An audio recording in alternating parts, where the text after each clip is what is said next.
안녕하세요. 오랜만에 뵙습니다. 돌아보니 작년 8월에 말씀 증거를 했습니다. 그 후에 1년 만에 이 자리에서 뵙습니다. 이 부족한 종을 귀한 말씀 증거의 자리에 세워주시니 겸손한 마음으로 임합니다. 그런데 이런 말씀은 교회에서 흔히 들을 수 있는 말투지만 사실 저는 하느님의 종이 아닙니다. 저는 하나님의 형상대로 지어지고 하나님을 닮은 존재입니다. 우리 모두가 그렇지요. 바로 이런 관점이 원죄가 아닌 원복에 초점을 맞추는 신앙입니다.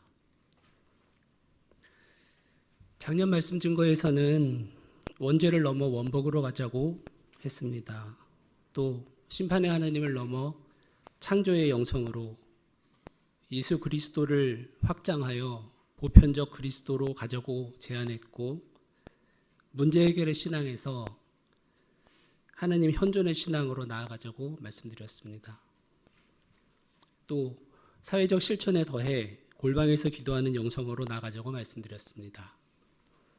그런 방향으로 새 길을 따라 새 영성을 추구하는 새로운 기도를 하자고 권했습니다. 그러면 새 영성을 추구하는 기도는 어떤 기도입니까?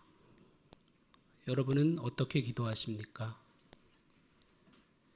흔히 기도에는 묵상 기도와 침묵 기도가 있다고 합니다. 소리내어 말하는 기도와 침묵 기도하는 침묵으로 기도하는 기도입니다. 하지만 다른 방식으로 기도를 구별하기도 합니다. 강아지 기도와 고양이 기도라고 합니다. 강아지 기도는 천국의 문을 긁어대며 삶에서 하나님의 도움을 간청하며 멍멍 짖는 기도입니다. 오늘 둘째 성경 구절에서 예수는 강아지 기도를 하라고 권하고 있는가요? 반면에 고양이 기도는 하나님 현존의 따뜻한 불 곁에 앉아서 고양이처럼 가르렁거리고 있는 것 같은 기도입니다.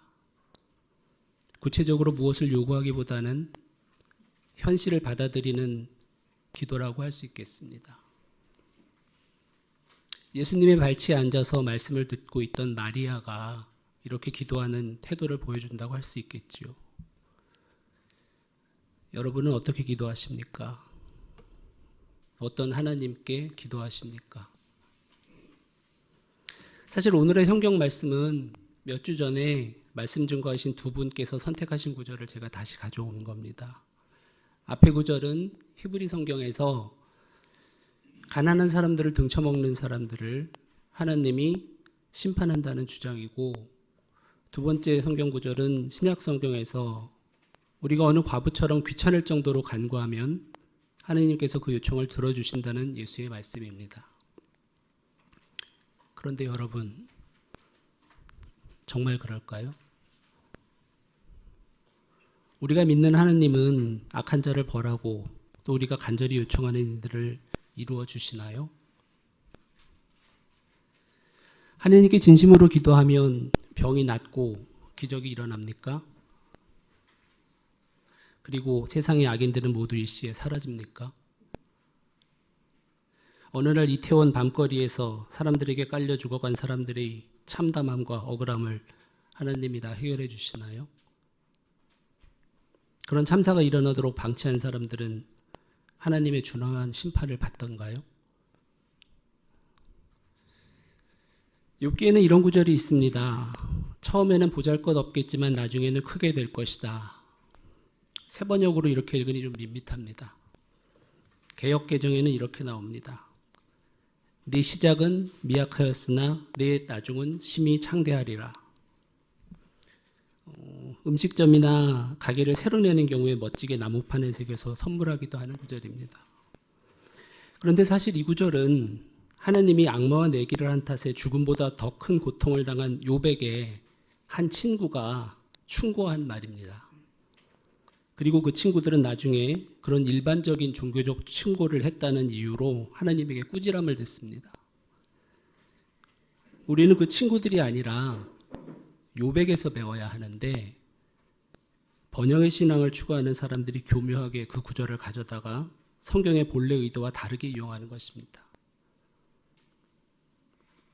그런데 우리도 그들처럼 번영을 위해 하느님을 이용하고 있지 않은가요?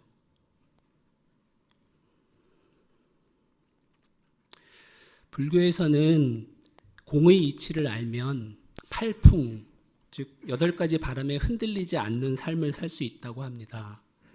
팔풍이란 우리가 살면서 일어나기를 바라는 4가지와 일어나지 않기를 바라는 4가지입니다. 그것은 어둠과 이름, 명예와 망신, 칭찬과 비방, 즐거움과 고통입니다.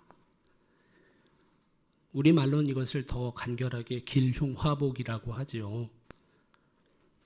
그런데 불교에서는 팔풍에 얽매이지 않는 삶을 살아야 행복할 수 있다고 하는데 우리는 이 중에서 4가지는 얻고 4가지는 절대 일어나지 않기를 하나님에게 빌면서 살고 있지 않은가요? 어떤 분들은 아니 그런 심정이 인간적인 게 아니냐라고 말씀하실 수도 있습니다. 그런데 사실 하나님을 믿고 예수를 따르는 삶은 그리 평범한 삶이 아니라는 걸 여러분들도 아실 겁니다. 그리고 길과 복을 주고 흉과 화를 면하게 하는 다른 신보다 더 힘센 하나님을 따른다면 그건 하나님을 자판기 취급하는 것이나 다를 바 없습니다. 그러면 우리는 하나님에게 무엇을 요청해야 할까요? 저는 가끔 이렇게 말씀드립니다. 지난 30여 년간 세길교회가 쌓아온 신앙만으로도 적어도 앞으로 30년 동안 한국에서 가장 급진적인 그리스도교 신학으로 평가받을 것이라고요. 그런데 그런 우리의 신학이 어떤 면에서 서구사회에서는 이미 18세기, 19세기의 치열한 논쟁 끝에 해소된 내용이라면 어떻겠습니까? 어떻게 해소되었나요? 유럽에서는 교회와 성당이 텅텅 비어서 외국 관광객들을 위한 문화유적의 역할을 하게 되었다고 합니다. 그러면 이것은 단지 그들의 신앙이 약해졌기 때문일까요? 그들이 믿던 하나님에게 무슨 일이 일어났기에 이렇게 되었을까요? 그들이 하나님을 어떻게 새롭게 이해하게 되었기에 이렇게 되었을까요? 북미 태평양 연해의 프레지어 강이라는 데서 사는 원주민들은 연어를 주식으로 먹고 산다고 합니다. 그런데 그들은 연어를 마치 사람처럼 존중한다고 합니다. 연어를 먹은 후에는 가시를 함부로 버리지 않고 신중히 처리한 것이지요. 옛날에 먹을 것이 없던 원주민들이 연어의 왕을 찾아가서 연어를 식량으로 삼을 수 있게 해달라고 간절하게 부탁합니다. 연어의 왕은 조건이 있다고 합니다. 그것은 연어를 존중해달라는 것이었습니다. 원주민들은 당연히 그렇게 약속합니다. 먹을 게 연어밖에 없었기 때문에. 그래서 원주민들은 연어를 풍부한 식량으로 삼을 수 있게 되었고 늘 연어를 존중하는 마음으로 잡아먹는답니다. 어떻습니까? 그들의 믿음이 진실하기는 해도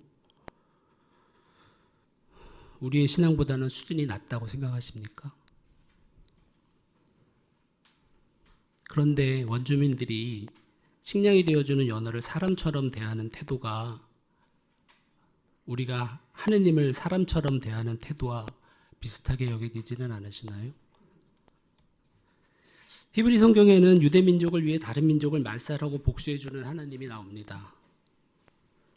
우리는 히브리 성경의 하나님에서는 벗어났는지 몰라도 여전히 나의 소원을 들어주고 내가 갈 길을 알려주고 종국에는 죽음 이후에 나의 영혼을 구원해주는 수염 달린 할아버지 같은 하나님에 매달고 있지 않습니까? 또 다른 옛날 얘기를 들려드립니다. 외아들을 죽음으로 잃고 애끓는 슬픔에 빠진 홀어머니가 있었습니다. 부처는 그 여인에게 온 마을을 돌면서 가족 중에 숨진이가 한 사람도 없는 집을 하나라도 찾아오면 아들을 살려주겠다고 합니다. 그런데 그 홀어머니는 결국 어느 집도 가족을 죽음으로 잃지 않은 곳이 없다는 사실을 확인하게 되고 외아들의 죽음을 받아들이게 되었습니다. 반면에 예수는 탄식하는 홀어머니의 죽은 외아들을 되살렸습니다. 붓다는 누구나 태어나고 살다가 죽는다는 자명한 이치를 깨닫게 함으로써 홀어머니가 슬픔을 이기고 동료 인간들의 고통을 함께 겪게 했습니다. 반면에 예수는 비록 결국은 언젠가 죽을 테지만 죽은 아들을 잠시라도 되살려서 홀어머니를 위로하는 기적을 행했습니다. 그래서 붓다보다 예수가 위대한 존재이고 나아가 그런 기적이 예수가 하나님의 현신이라는 증거가 될까요? 제가 이제까지 교회 다니면서 하나님의 배운 게 확실한 것이 두 가지가 있습니다. 하나는 제가 하나님에 대해서 아는 것이 없다는 사실입니다. 특히나 사람의 모습을 하고 우리의 행복과 불행, 삶과 죽음을 좌우하는 하나님에 대해서는 정말 모르겠습니다. 또 하나 확실한 것은 유용모 선생님이 말씀하신 없이 계신 하나님입니다. 하나님은 우리의 소원도 들어주지 않고 불의한 자들을 벌하지도 않고 더구나 억울한 사람들을 속 시원하게 대변해 주지도 않습니다. 그래서 하나님은 마치 없는 것 같습니다. 그런 없이 계신 하나님이 하늘 위나 우주 멀리에 있지 않고 우리 사이에 있다고 생각합니다. 소리내어 억울함을 호소하고 소원을 빌고 혼란 속에서 바른 길을 찾게 해달라고 하나님에게 요청하는 것만큼 그래서 침묵으로 기도하고자 합니다. 이성을 발휘해서 진리를 찾고 불의를 물리칠 길을 모색하고 사람들이 살만한 세상으로 만드는 일을 하면서 그것과 더불어 가만히 앉아 침묵 속에서 현실을 모두 받아들이고 우리 사이에 있는 하나님에게 다가가고자 합니다. 바로 이것이 없이 계신 하나님을 찾는 길이라고 생각합니다.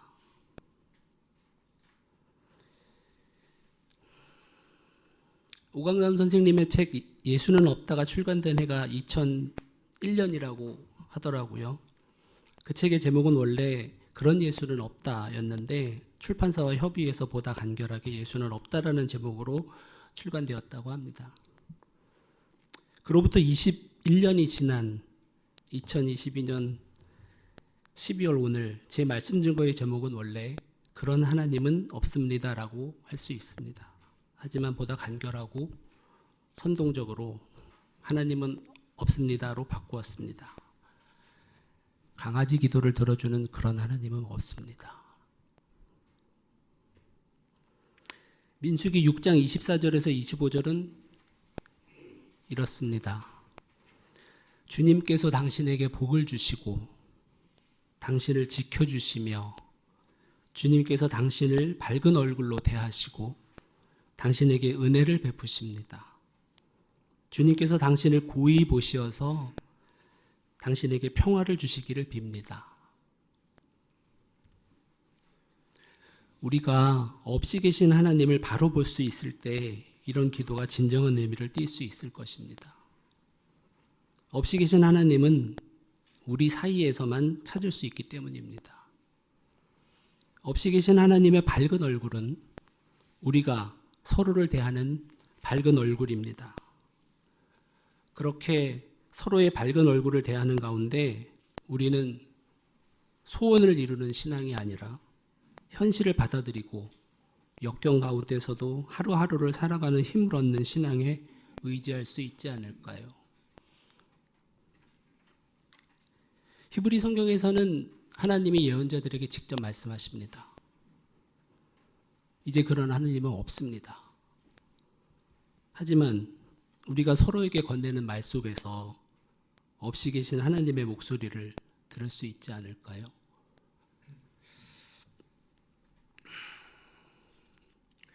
2주 후면 아기 예수가 태어납니다. 예수는 눈에 보이지 않는 하나님을 확증해 주었다고 합니다. 그런데 그런 예수는 결국 십자가에 매달려 죽었습니다. 그리고 부활했다고 합니다. 예수의 부활은 예수를 따랐던 사람들이 최종적으로 승리했다는 표시가 아니라 죽음에 맞서서도 그들이 예수처럼 서로 사랑할 수밖에 없었다는 점을 나타낸다고 봅니다. 없이 계신 하나님은 승리를 주는 하나님이 아니라 현실이 어떻든 우리가 그 현실을 부정하지 않으면서도 서로 사랑하게 하는 하나님일 것입니다. 우리에게 필요한 것은 단지 예수의 부활이 아니라 없이 계신 하나님이 우리 사이에서 다시 태어나는 것입니다.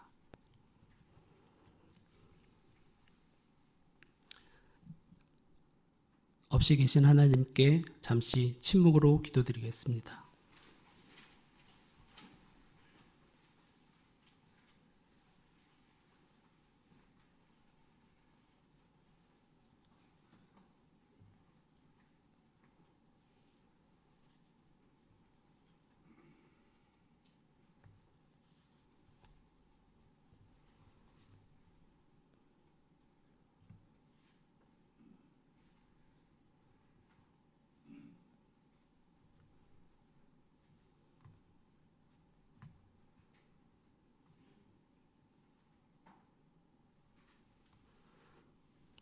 없이 계신 하나님을 보여주신 예수님 이름으로 기도드렸습니다. 아멘.